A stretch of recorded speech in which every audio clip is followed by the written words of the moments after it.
Hello student, video में आपका स्वागत है।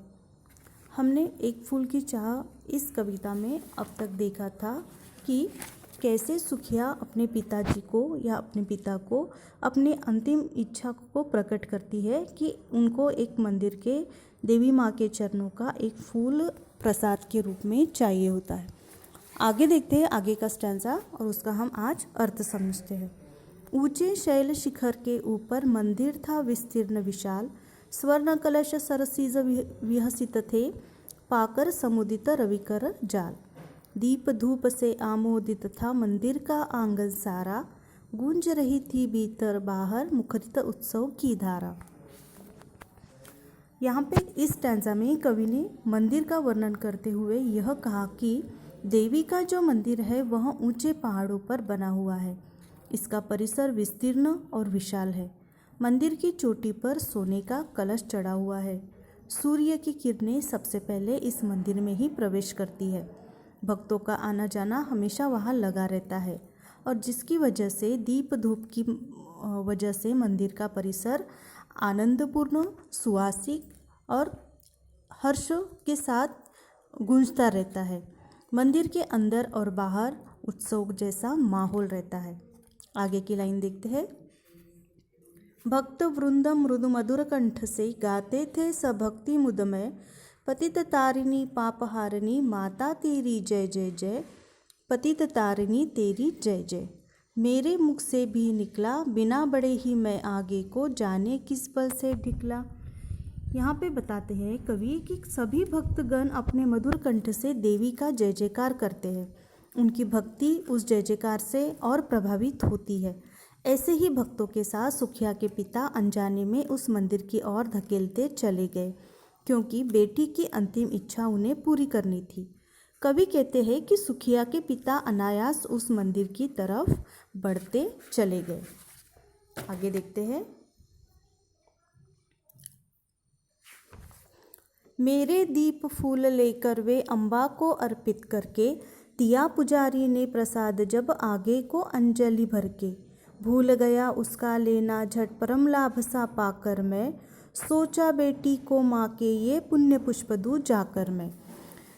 यहाँ पे देखिए सुखिया के पिता मंदिर में पहुँच गए हैं उन भक्तों के साथ और देवी को अर्पण करने के लिए उन्होंने कुछ फूल या पूजा की सामग्री भी साथ में ले ली थी। वह पूजा की सामग्री मंदिर के पुजारी ने ले ली और बदले में प्रसाद के रूप में उस पुजारी ने सुखिया के पिता को देवी माँ के चरणों के फूल अंजलि भरकर दे दिए। वह फूल देखकर सुखिया के पिता को परम आनंद हुआ और उन्हें लगा कि अब जल्दी से जाकर मैं यह फूल अपनी बिटिया के हाथ पर रख दूंगा और यह पुण्य पुष्प देखकर सुखिया उनकी बेटी जो है वो अति आनंदित हो जाएगी। आगे देखते हैं। सिंह पौर तब भी आंगन से नहीं पहुँचने में पाया, सहसा यह सुन पड़ा कि कैसे यह अछूत भीतर आया।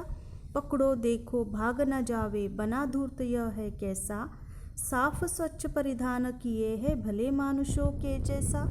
जैसे ही सुखिया के पिता फूल लेकर मंदिर के आंगन में आए, अचानक से आवाज़ सुनाई दी कि अरे यह अछूत मंदिर में कैसे आया, किसने इस अछूत को मंदिर में प्रवेश दिया। अरे पकड़ो इसे, ये भाग रहा है, ये भाग ना पाए। इसकी इतनी हिम्मत कि इसने मंदिर जैसे पवित्र स्थान पर पैर रखा और कपड़े तो बहुत ही अच्छे पहन रखे हैं ताकि किसी को पता न चले कि यह अछूत है। अरे पकड़ो इसे, ये भाग ना पाए। आगे देखते हैं। पापी ने मंदिर में घुसकर किया अनर्थ बड़ा भारी, कलुषित कर दी है मंदिर की चिरकालिक शुचिता सारी। ऐ क्या मेरा कलुष बड़ा है देवी की गरिमा से भी, किसी बात में हूँ मैं आगे माता के महिमा के भी। अब इस पंक्तियों द्वारा कवि हमें बताना चाहते कि अरे इस पापी ने तो पूरे मंदिर को अपवित्र कर दिया है। वो जो मंदिर में जितने सारे लोग जमा हो गए थे वो सारे लोग ऐसे बोल रहे थे कि इस पापी ने तो पूरे मंदिर को अपवित्र कर दिया है, मंदिर में घुसकर इसने तो बड़ा अनर्थ कर दिया, इतने दिन की पवित्रता पर दाग लगा दिया। इसने मंदिर में प्रवेश कर पूरे मंदिर की पवित्रता नष्ट कर दी। तरह तरह की बातें लोग करने लगे।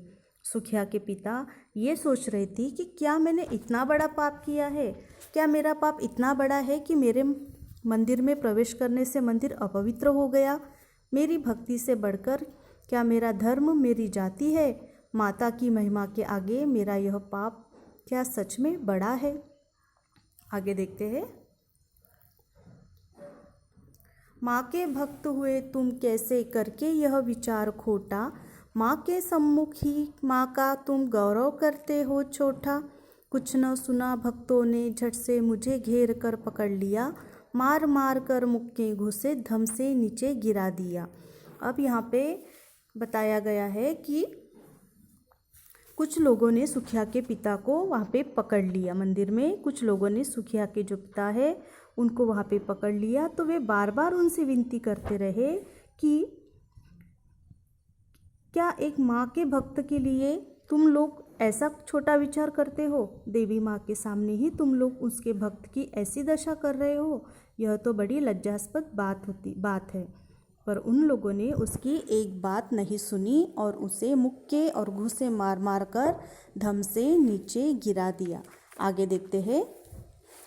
मेरे हाथों से प्रसाद भी बिखर गया, हाँ सबका सब। हाय अभागी बेटी, तुझ तक कैसे पहुँच सके यह अब? न्यायालय ले गए मुझे वे 7 दिवस का दंड विधान, मुझको हुआ था मुझसे देवी का महान अपमान।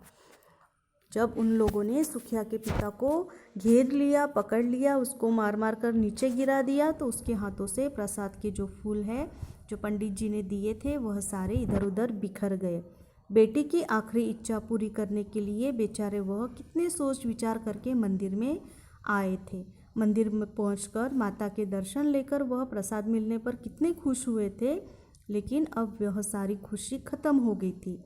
उन लोगों ने उसे मारा और साथ में न्यायालय भी ले गए और इस गुनाह के लिए उन्हें 7 दिवस का दंड विधान दिया गया। गुनाह यह था कि उसने मंदिर में प्रवेश किया और देवी माँ का अपमान कर मंदिर को अपवित्र बनाया।